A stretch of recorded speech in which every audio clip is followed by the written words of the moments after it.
all are facing some or the other difficulties in how to effectively manage these sessions. And so we have today with us Dr. Derek Angels, who is going to help us with tips and tricks and many more things on how to step up your tele-rehab sessions.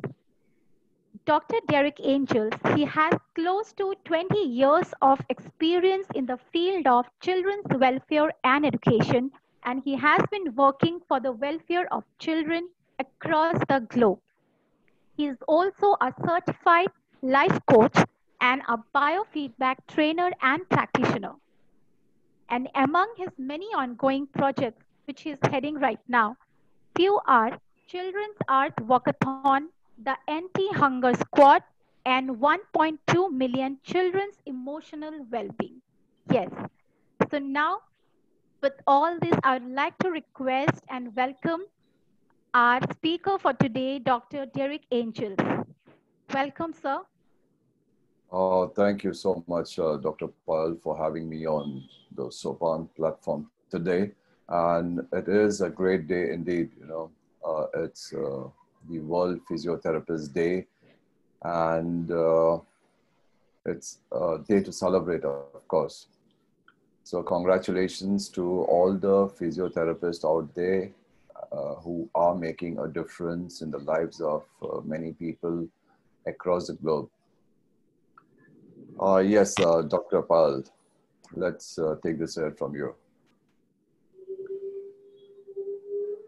So what would you like me to begin with, Dr. Pal?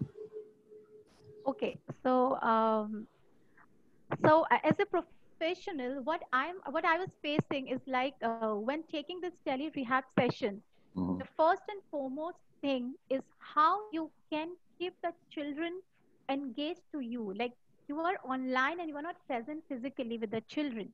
Mm-hmm. And when I talk about children, we were dealing with children who are having special needs, who are having special healthcare needs.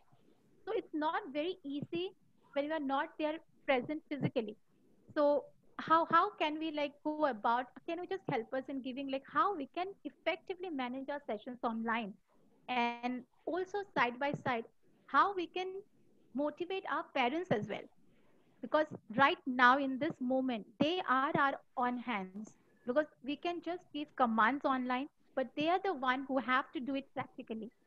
So I just want if you can just put some light on this topic. Right, sure, Dr. Pal and all my dear viewers out there.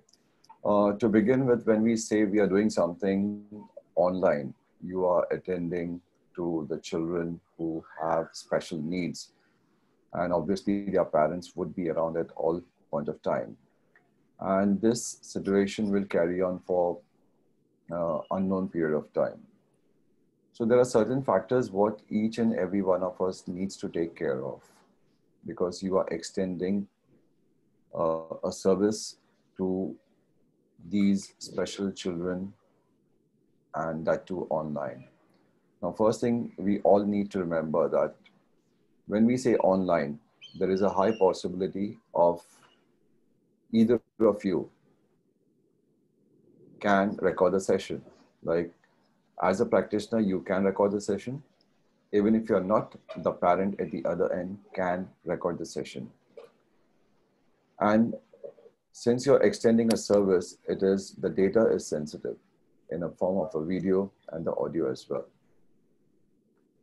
So let's talk about you as a practitioner who's giving out the service. Point number one, if at all you are going to record the session for whatever reasons, maybe for your record, for your future reference, or for any other purpose. Number one, you need to take permission from the parent that you are going to record the session, and state your purpose of recording the session and whether the parent is comfortable with it. If the parent denies, then definitely make sure you avoid recording your session. Point number two, every practitioner makes a note. So whenever you are extending your service, you're helping the child and the parent out there, I'm sure every practitioner must be making some notes at your end. So when you're doing that, even that needs to be brought to the attention of the parent that for reference purpose or for whatever purpose you are taking those notes, make them aware of it, get them into awareness. Also, if you're making notes, make sure you maintain these notes for a minimum of between 3 to 6 months. Actually, this is a very least period I'm talking, but you need to check the law of the land. What is the minimum period you need to keep these records with you? Now, when you do all this, there is a protocol. You do this in the beginning. So for example, you shoot an email, okay, in that you mention all your terms and conditions, etc., and then you go out with it. It's not every time you do this, there's no requirement. You do it, you mention the period from so and so date to so and so date, so many months or weeks or whatever you're doing, and then you exchange a mail with the parent. The parent has to give you back the email in agreement. The reason I'm saying email, because we are in a situation where physical movement is being challenged. We are not moving out.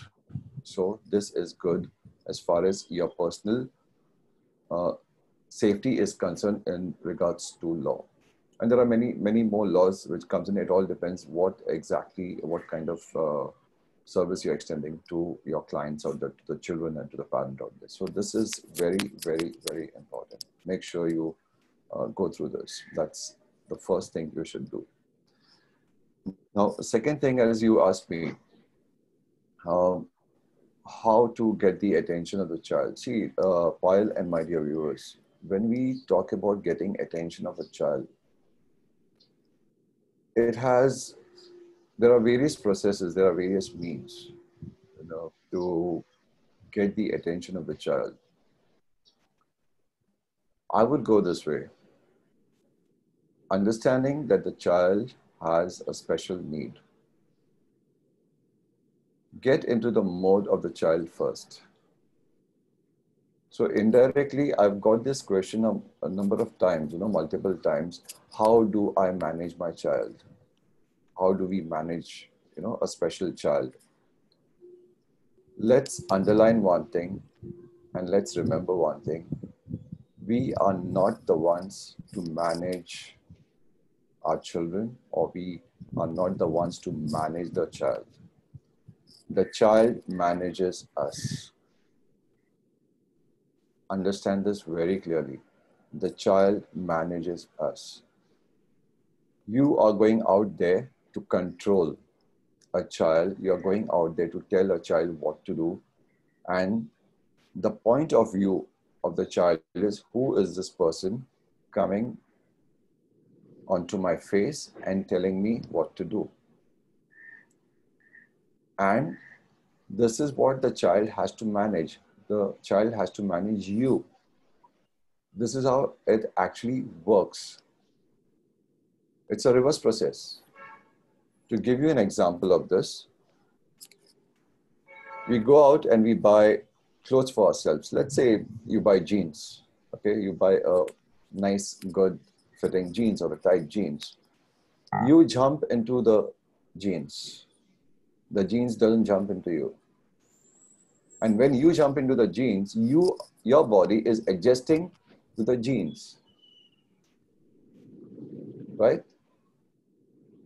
So this is the process. This is the process.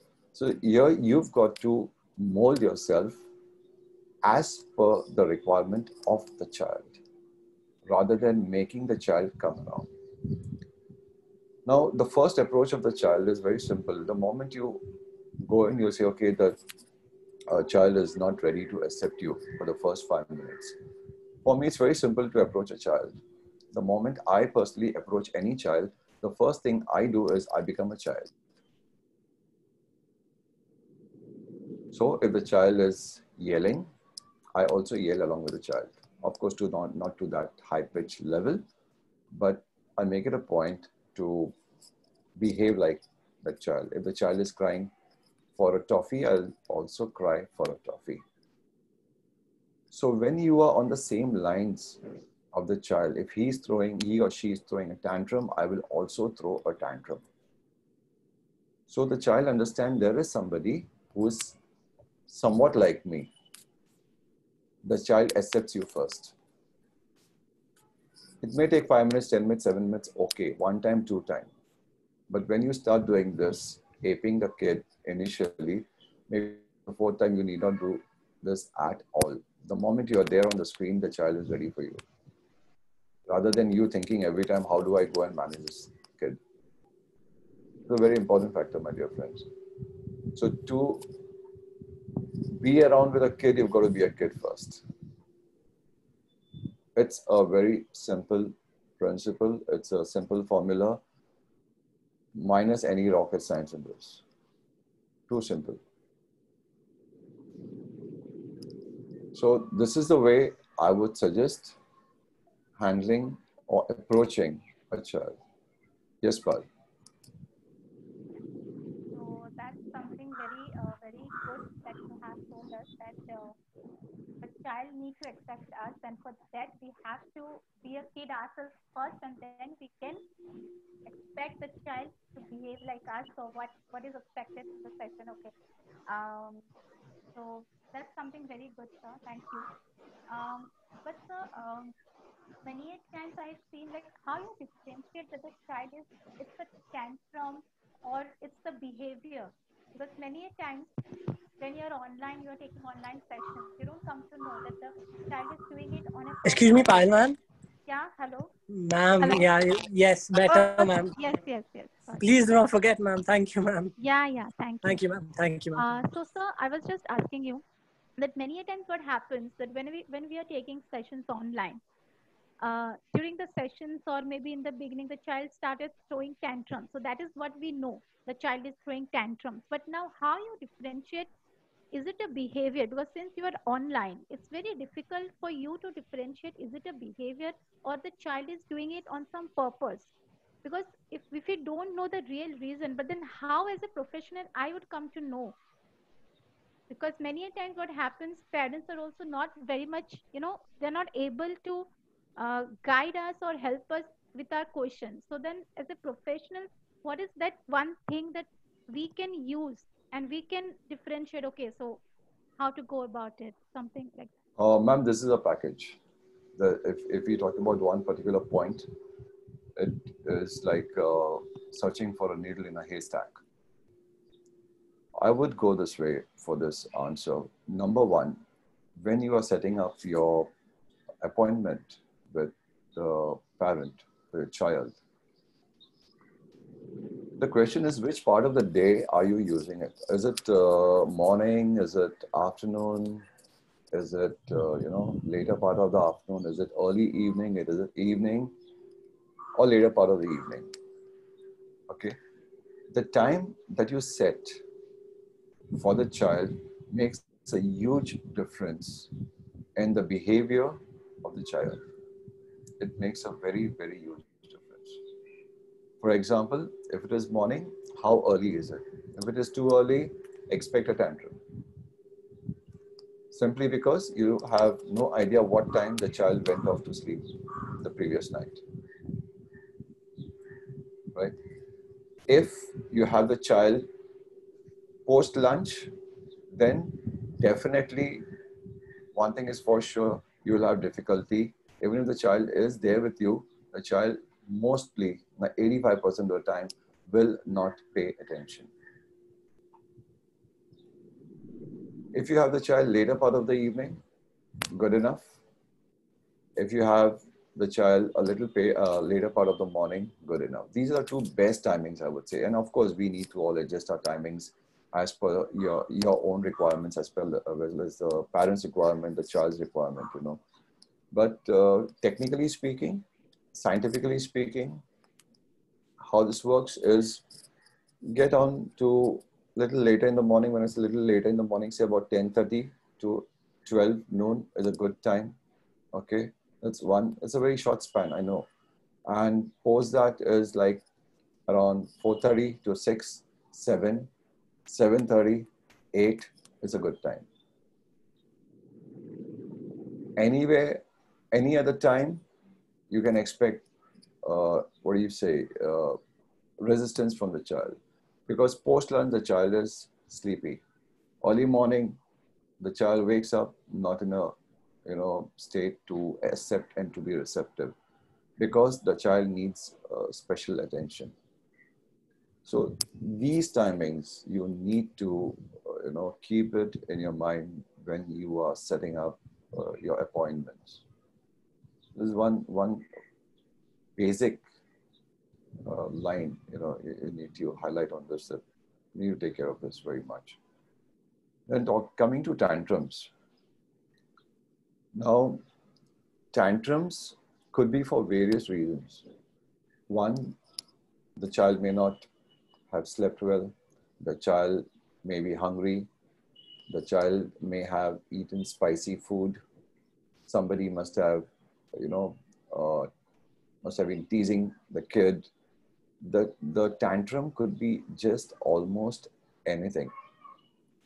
Because when we say the child is throwing tantrums, most of the time, let me tell you that the percentage of children having tantrum issue are hardly 0.5%.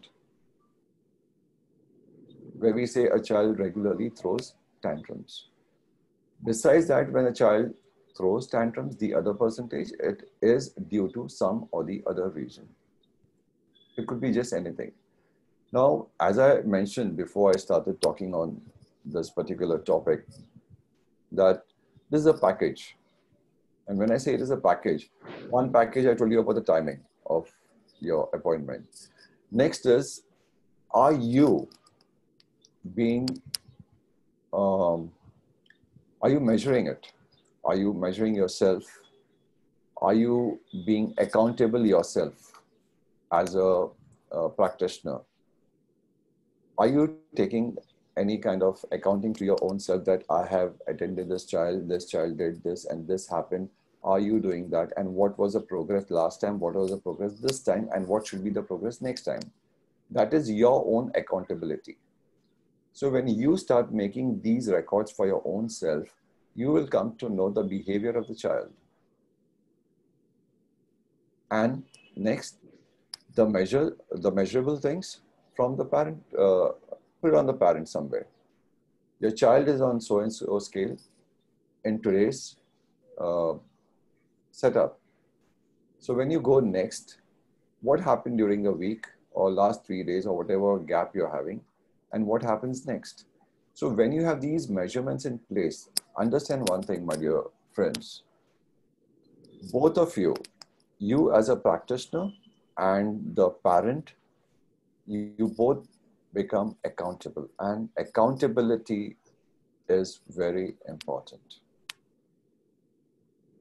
So the question comes, are you at the right place and are you in the right profession? And there is again a question, why are you doing this? Why are you into this profession? Is it by passion? Is it by force? Or is it the economics? So I'll speak about all this a little later on, because this is again a very important chapter which will help you to drive yourself to reach the point where you need to reach as far as the child is concerned. Because at the end of the day, we all are human beings. The practitioners are also human beings. They are not machines who are programmed just to help. So coming to the package. So what happens, the third part is, somewhere you've got to make the parent accountable. And when I say you've got to make the parent accountable, as I spoke to you about the scaling part, at what scale the child is today, what he or she was the last time. So when you understand the scales, every month, I would put it this way, or at least minimum every 5 weeks, have a small kind of a counseling session with the parent. The parents also need counseling. You must have a counseling session with the parent every 5 weeks. So in that session, what happens is the parent will pour out the issues in regards to the child, of course. You will come to know the challenges. In that, you will come to know everything, what is happening with the child. because the child will behave exactly the way the parents behave and treat the child. So when you are looking at this child, I would say look at the parent first. You will actually get a replicate of it. So let's, open both our eyes instead of opening one eye and saying, okay, the child is this. Open both the eyes, because as a parent and the child, you are actually working on two entity at one and the same time, but on a single entity, that's a child. So I would like to, I can go on with this topic for maybe weeks. No, But on that note, I would like to like know from you only, like, so then how what are the tips, like how we can build, because all the time as a professional we think of building rapport with the children, but now in this online sessions the scenario is different. So now can you help us like with providing some tips, like how do I build a rapport with the parent then, like since you have like given us this idea, so I just want to know from you, how can we build rapport with the parents, like. okay, when we talk about building a rapport with the parent, so if you're having, say, let's assume the next time you're having a session with a kid, what you do is you go through your exchange of emails, whatever, make sure it comes in place. Post that, you tell the parent, I would like to speak to you for about 15 minutes. In that 15-minute session, you clear yourself. You just pick up the data, whatever you want from the parent. Just tell the parent, I would like to know, what he has eaten, this. I'll be sending you a message the previous day, one day before the appointment. Just let me know on WhatsApp or whatever. So you are somewhere ready with some kind of information with you. Next is, I also understand that, physical movement are restricted. Your camera is like, you can't move your camera every time. The parent will not chase the child with a camera. So for this, there is a very simple solution. You get wide angle lenses, which you can attach it to your computer camera or to your phone cameras. It gives you an absolute wide angle. And if I'm right, it costs anywhere around 250, 300 rupees onwards to 30, 50,000, depending what kind of money you would like to invest in this gadget. But you having this wide angle camera helps you a lot, because when the child is moving left, right, wherever, you don't have to move. You can just sit and watch in that wide angle. So you're catching the kid, on screen nicely. Good for you. So this is one of the most important thing you all must know, you all must invest in. Next is your audio. Make sure your audio is very clear. The child is able to hear. And when you are speaking, go slow. Go slow on your speech. The child should understand what you are speaking.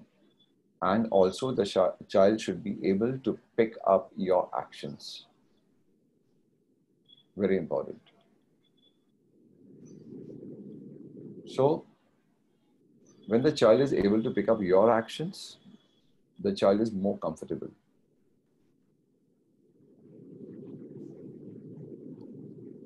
So here, make sure you observe the child as much as possible, because more than the child's speech, it is a child's body language that you need to pick up frequently.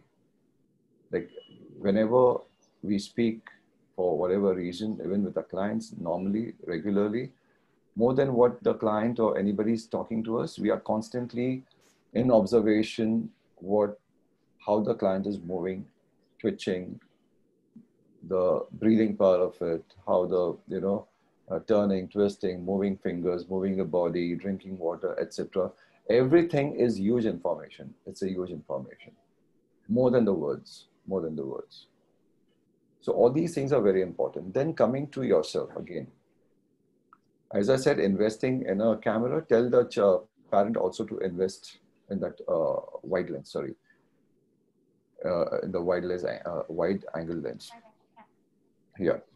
So that's the investment on both the parts, you as well as the parent out there. Now, next comes whenever you are about to begin a session or go for a session, make sure you are ready first. I have noticed this in the past, being with 2 or 3 practitioners like this. You know, there are times I go for observations, and I did so during the lockdown online observations I've done. When the practitioner himself or herself is not ready, what expectation would you have from the parent and from the child? What I intend to say, get up, wake up, freshen up, dress up, and be there. It's not about wake up and be there. Dress up for the occasion. Very important. Because if you notice, if you watch any advertisement, you watch any movie, you watch any TV serial, anywhere on this planet, if you've seen that there are house helpers, domestic help, in that I'm talking about the movie or the serial, okay? Even the sweeper, okay, is so well dressed. The reason, there's a psychology behind it. Of course, we know in real life a sweeper wouldn't be so decked up and, you know, sweeping on the street or into your homes or swabbing so, you know, so well dressed. The reason of showing it on the screen, everything so very neat, there is a deep psychological reason behind it. So when you are going out there, you might be very comfortable, but the child or any other viewer would not be. Take it from me. Even if you're the best out there and if you're not dressed up for the occasion, for a child, you've lost it. So dress up first. Principle for you, dress up for the occasion. Very, very important. Make sure you're neat, your hair is tidy, etc., etc. If you're a lady, make sure if you want to put up a lipstick, you put up a lipstick. You want to be presentable, you want to wear jewelry, go ahead, take my word, go ahead and do it. Dress up for the occasion, as if you're going to go out there for a party. Seriously do this. It is required. Next, my question comes, what about the practitioner's health? We are talking about the child's health. What about the mental health of the practitioner? Very important. That was something actually was in my head. I was going to ask you the next question is this. So kind of you have only come up with this thing. So yes, sir. So obviously, Payal and my dear friends, you know, your mental health condition has to be good. So first you need to take care of yourself. So you need to do a self-check. You know, this is very important. Every time we go into any kind of a profession, though you're a professional, I've seen most of us, I know it, I just go there, I do it. And in this process, many a times, there are small failures which are unseen, which gradually and later on leads to a bigger failure. Okay. Now let me give you an example. If you sit in an aircraft,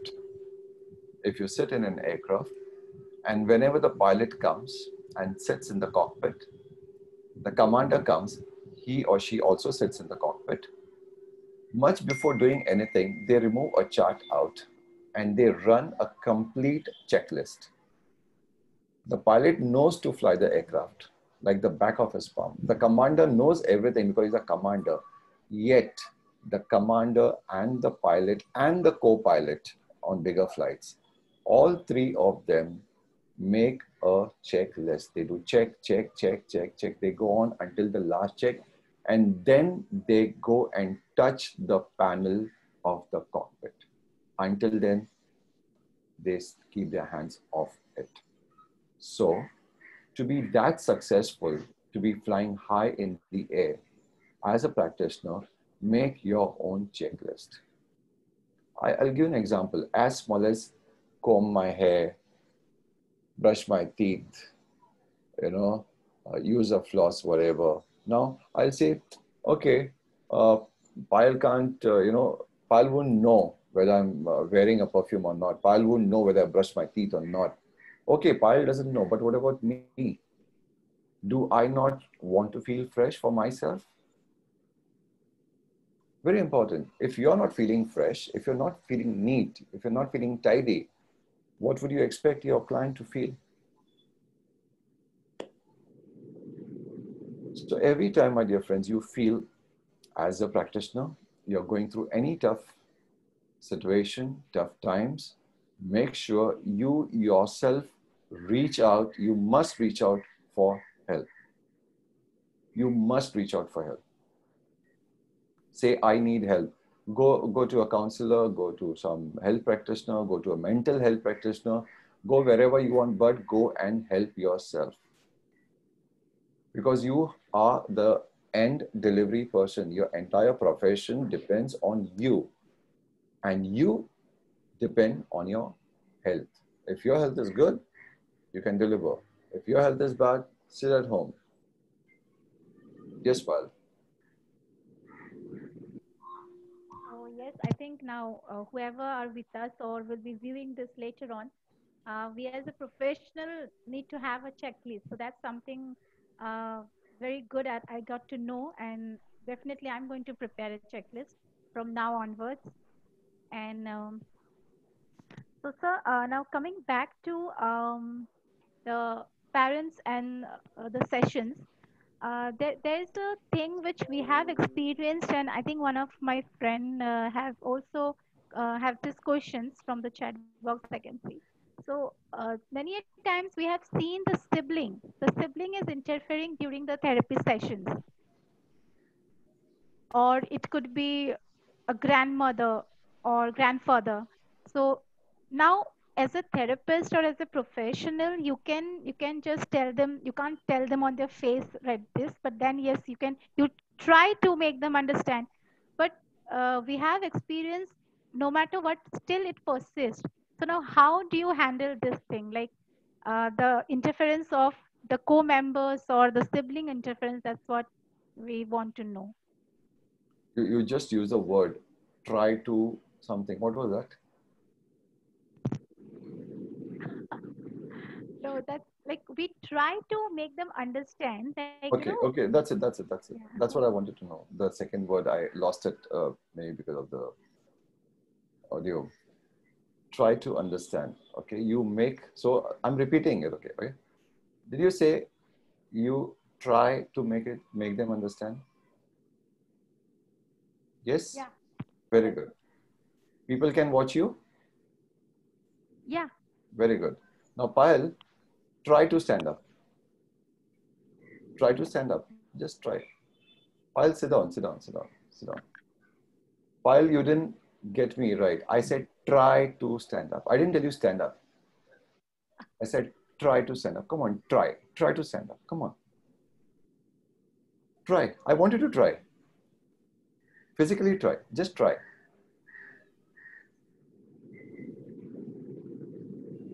So, Payal, what is happening when you're trying to stand up? Are you caught between standing and sitting? Yeah. So you're not sitting and you're not standing, right? Somewhere in between. Yeah. Yeah. So my dear friends, I always say this and I'm saying it again. Stop using the word try. The moment you use the word try, T-R-Y, try, you guarantee failure. Because your subconscious mind picks it up that I have to only try. And if I fail, it is definitely fine to fail. So this is a small tip I'm giving to all my viewers out there. The moment you stop using the word try, you see, you will start moving towards your success more efficiently rather than using the word try. Very important. Very important. Okay. So next, so when you make them understand, don't try to make them understand, you make them understand. Then whether they understand or not is secondary part of it, leave it alone. Just leave it alone. Coming back to your main question, Pal. Well, that's the way I speak. I'm very, spontaneous. Whatever I pick it up, I give it out right there and And I'm enjoying it. Like yeah, it's quite, practically yeah, you get it right here. yeah. You've got to take it right here, right now. Later on, there's no second chance in life. Yes. All right. So coming back to your main question about the focus, when the sibling comes in, the other family members come in. My dear friends, let us be more empathetic. Okay, we are in a situation, number one. Number two, we have no idea that person is living in what condition. Big house, small house, very big house, like a palace. We have no idea. We just have no idea. It might be that there might be just one room and four people and a child needing help. What can we do? Would you say, okay, all of you get out, let me finish my session for 1 hour?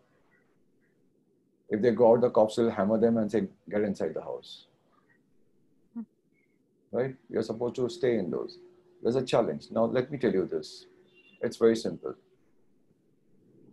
When I'm there, out there, attending a child, my focus has to be completely on the child. Whatever is happening around the child, none of your concern. So for this, and in this situation, I would say, wake up in the morning, sit down, start meditating, do meditation 5 minutes in the morning, 5 minutes in the evening, 5 minutes before you go to bed, and see what happens to you.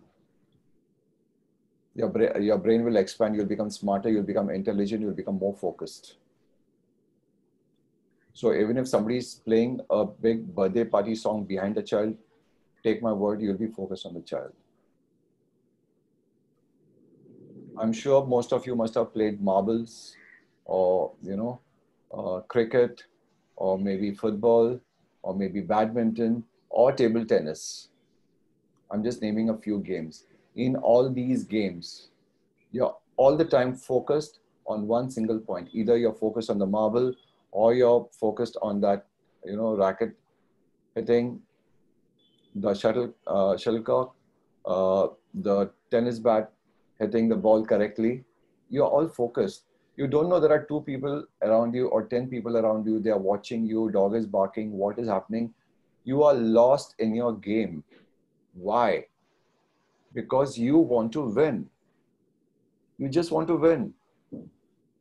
So this is also a game. Take it as a game. You are focused on the child. You want to win. You want to be with the child for that 1 hour. And this 1 hour is the time of your life with that child, which he or she is giving you, and you are also giving the same thing to the child. It's an exchange. You are creating a new energy, a bond between the two of you. Very important. So this is where I say you need to work on yourself first rather than getting out there and saying, I want to handle a child.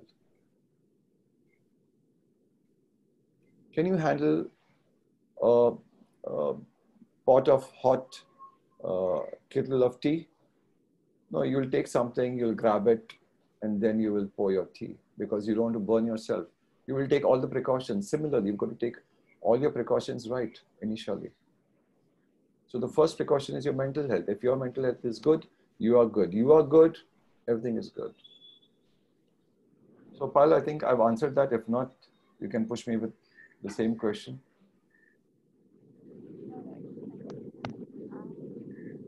Okay, so now we know. First of all, we shouldn't use. We have to delete the word "try" from our dictionary. While at least I think in our life, but at least when dealing with children, for sure. And yes, I think looking at the current situation, we have to we have to somehow accustom ourselves and we have to try our best. Yes, And try your best. Don't do your best. yes, Try your yes. best. No, we have to do our best and then just, focus. Right. And we have to be very much focused on what our goal is. Like, because there is going to be some or the other distraction, but yes, we have to be focused. So that is something, yes. My dear friends, there are a lot of distractions on this planet, you know. Every day you need to grow. Every day you've got to be better than yesterday. And the entire answer to your question remains with you. Nobody on this planet can help you except yourself. So actually, I was my next question was like, what are your tips? Like, how do we plan our session? But I think you have already answered quite a few tips, and it's going to be helpful to all of us. And yeah, documentation is something again which you have emphasized, and which most of us tend to missed it out, because since we are doing online sessions, we tend to miss out on the documentation. So that is something. Um, Coming to the hello. Yeah, I'm listening to you. Yes.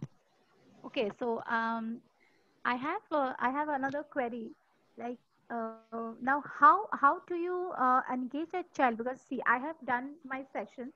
I have done few activities with the children in that session, and now I want the child and the parent to follow the same thing for the next 2 3 days, so that the child may, because in children it's something, not children, in everyone we do, it's practice which makes you progress and makes it perfect. But then again, an issue that we are facing, that we find that it's not happening, it's not happening. So now, how do you deal with a situation like this? Like, if I Yeah. want, the child should practice that particular activity so that he gets perfect, but then the thing is not happening, and then follow up is an issue right now, because the only way to follow up is again online session. So what can we do in this kind of scenario? See, when you say about you want the child to follow up, you know, whatever homework you've given the child. Now, this entirely depends on the parent. Okay. And I also mentioned that make your sessions accountable both the ways, towards the parent as well as to your own self.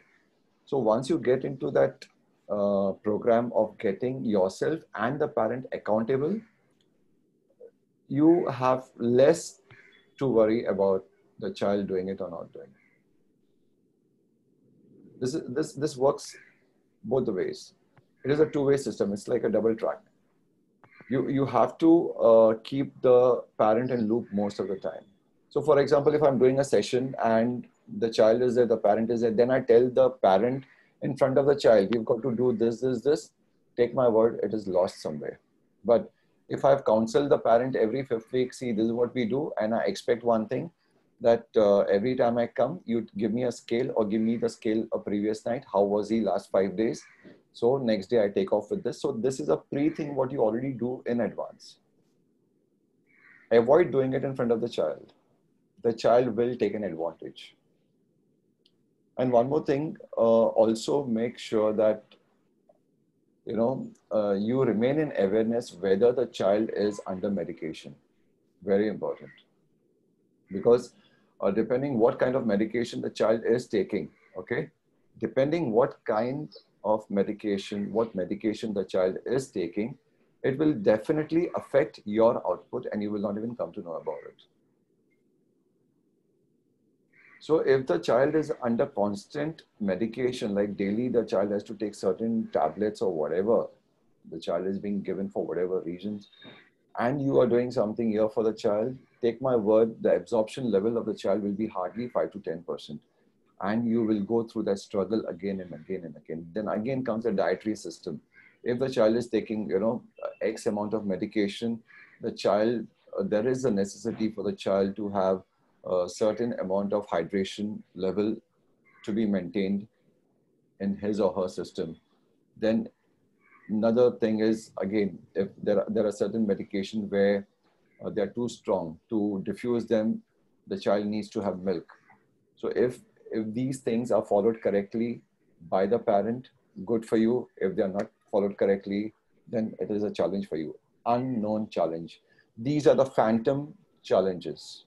These are the phantom challenges, which is, uh, it's like just groping in the dark. You're just going out there. You're being bold. You may or may not hit the target. So these factors also play a very important role. And at the end of the session, you might feel, oh, I did so well. Why is the child not responding? This could be one of the reasons. One of the reasons. There could be many, many reasons. And then whatever children come to me, when I personally feel that either the child is under medication or the child needs medication, we have a line of treatments. We chart out a line of treatment where we begin from mild. That is like, when we say mild, it comes from the bark remedies to homeopathy. So there is so much in this fraternity itself that the child can rely on this area of medication and get better, rather than getting onto chemical-based medication. And of course, it is at the discretion of the doctor at the end of the day, what is the requirement of the child. But I certainly would like to say, give your children a very fair chance when it comes to medication. Because human body at that age is not designed to take in heavy medication.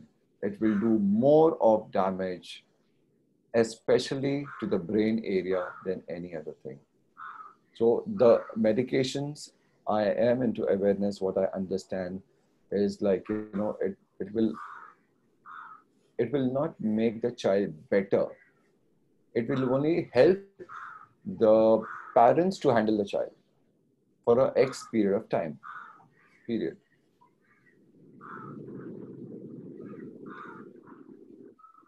Okay, Payal ma'am? Yeah. Ma'am, there are questions in the chat box. So if you can go through them Yes. and ask them too, that'll really be helpful. So everyone will be addressed. Yes, sure. Thank you.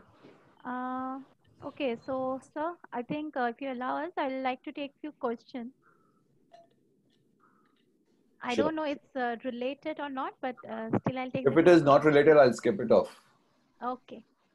So, Dr. Derek, can you suggest some games for special children? Yeah, sure. So when it comes to playing games, okay, playing from your home, understanding the situation, the pandemic situation currently, I'm sure all of us have a coin at home. 1 rupee coin, 2 rupee coin, 10 rupee coin, whatever coin. Yeah. Right? Play the toss game with the child. So I would begin it this way. See, I have a coin. Do you have a coin? Right now, no. No, I'll be asking the child, Yeah. Do you have a coin? Yeah. So he'll say no. Okay, you don't have it. So what do? Let's ask your mommy for a coin. What would you suggest? I would put it this way. I will not say get a coin. So he'll say, no, I don't want to ask. Okay, then whom would you like to ask? I don't want to ask anybody. Say, okay, fine. So I'm also keeping my coin away. We are not playing with the coin today. I will keep it off completely. So when you get a coin and I have a coin, then we will play with the coin. Then chances are bright he will go and get a coin, or for the next class, he'll make sure the coin is there for you. See, I'm also telling you the approach, not just the game. So basically, it should be a child-directed approach, what you are saying. Yes. It has to be that way. So the game is you toss and ask him to toss. What did you get? Heads or tails? Just play this simple game to begin with. So basically, in this simple game, you're engaging the child in totality. Plus, you and I, we both know the coin is not that big. It is small. So anything that is small needs more focus, extra focus by default. Mm. So when the child starts playing with this coin, he gets into the focus mode. He will develop focus. Number one. Next, play hopping. You know, hopping on one leg. Play hopping. Let's play hopping. So you also hop, let the child hop. Maybe one hop, two hop, three hop, that's okay. Okay? Then after hopping, the hopping doesn't stop here. Just hop two, three, and then say, okay, let's see who stands longer on one leg. Okay? This is very, very important for the balancing of the brain. My dear friends, this is for you also. In case you feel you don't know what to do, you're indecisive, you're lost somewhere, you're feeling like, you know, you need help kind of thing, just stand on one leg, either of the legs, just stand on one leg. So the moment your body is able to be still, when you're standing on one leg, that means your brain has become still and focused. When your body is wavering, understand your brain is also wavering at the same time. So if I have to get myself in focus in an emergency, immediately, don't know what to do, just go and stand on one leg, either of the leg. And the moment you get it, your brain is there with you, take a decision. So this is like not just a game, but also it helps the child in a big way. Then comes your pencil. You know the pencil that you use? Okay, yeah, I have a pencil. See? Right? So what you need to do with the pencil is very simple. We use it for writing, I use it for treating. All you need to just take the pencil. That's it.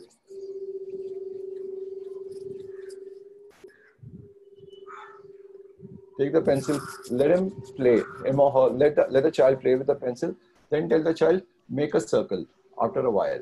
So basically, the circle is not important for me. The child doing this, rolling the pencil is important. So after the child has finished rolling the pencil, tell the child, make a circle on a paper, on a page, okay? Close your eyes and put a dot. Or make two circles and put a dot and tell the child to show it to you. And then praise the child. Wow, you've done such a nice circle and you put such a lovely dot. These games are completely, what do you call it? It'll help the child to develop physically and mentally. It'll help the brain to be more independent rather than being dependent. So can we go to the next? Because this we'll finish off one question. The second question is there a special department in Maharashtra State Board for course curriculum towards special children? Of course, there has to be. Now, since the curriculums have changed, I need to check on that, but definitely there is. Okay. Now, So is there any website where they can? Well, I'll share it with you later. Right now, I don't have it. I'll definitely share it with you. Okay, thank you. The next question is, my younger brother is in a relationship, but all the time he's either talking to a girlfriend or sleeping, and he's not focusing on studies or physical health. And my parents are worried. So what should I do to help? Now, I do not know what age the brother is. It's 20 years. He's 20 years. He's 20. And is he a special child? Is he a special child? Is he a special? Rakhi? No, she's saying. Okay, then we can answer this in some other session, please. So Rakhi, we'll keep it for some other session. So the next question is there any learning portal or website for teachers and special educators? There are many, not one and two, but there are many. Okay. It all depends, I'll tell you, it all depends where you're looking at, where you're heading to. For example, I just came out with this project of 1.2 million children's emotional well-being. So here the ratio, what we are looking at is 1 is to 14,000.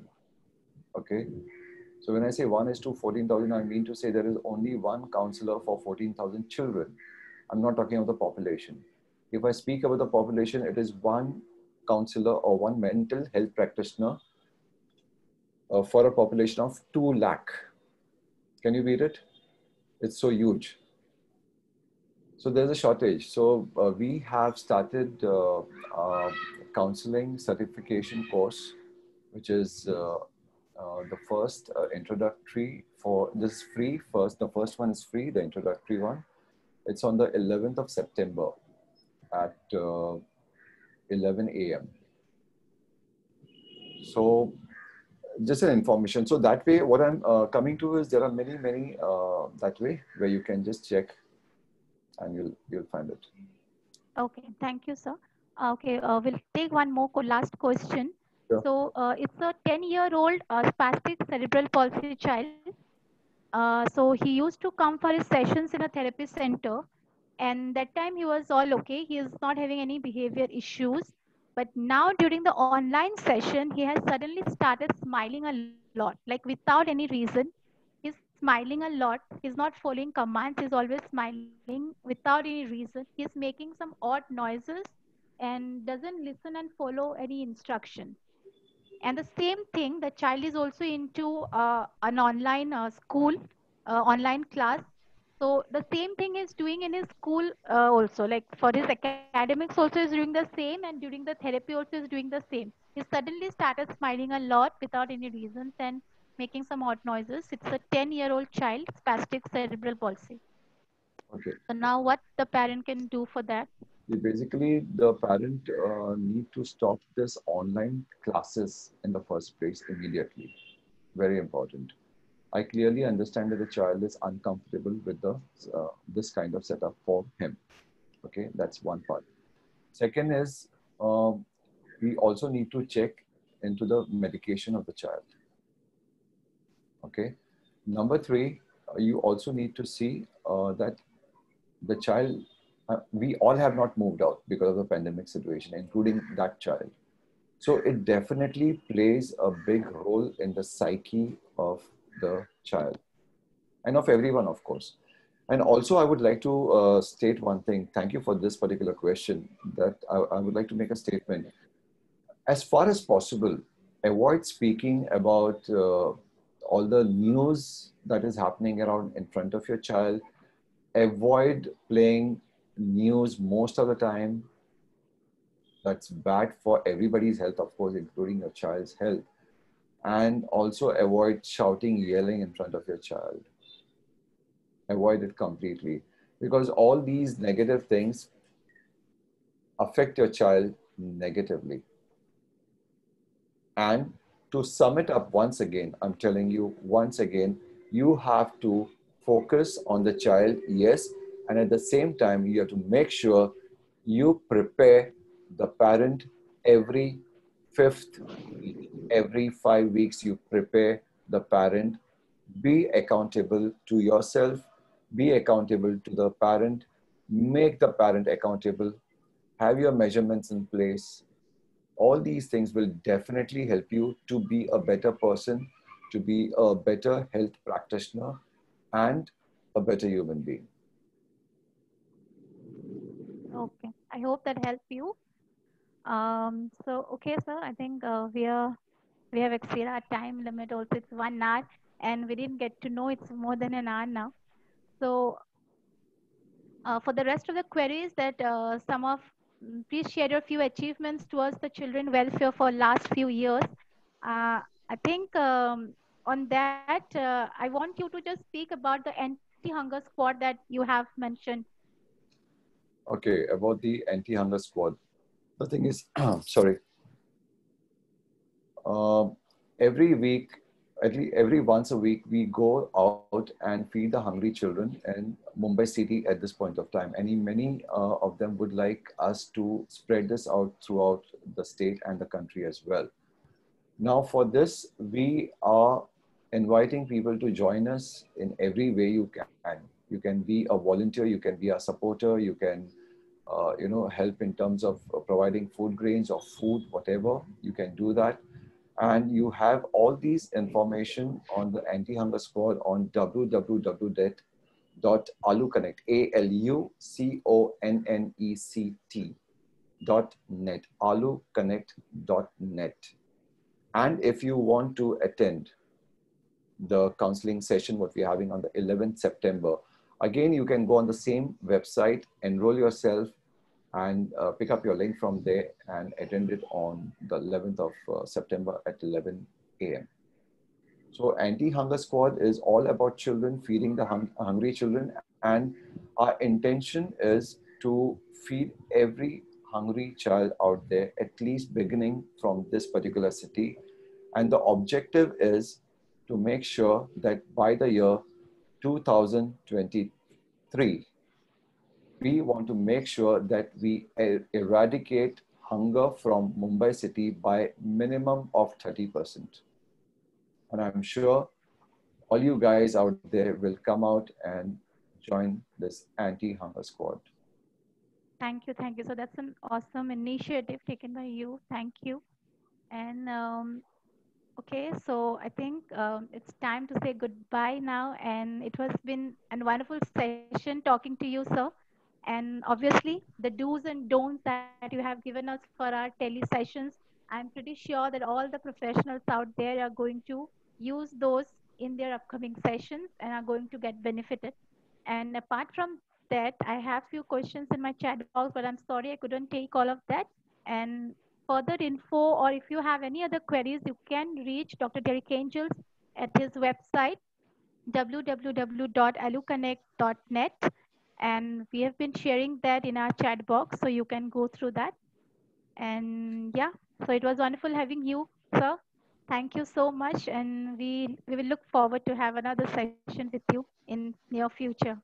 So thank you, Paul, and thank you, viewers, and stay safe, be good, and go all out. Thank you. Thank you.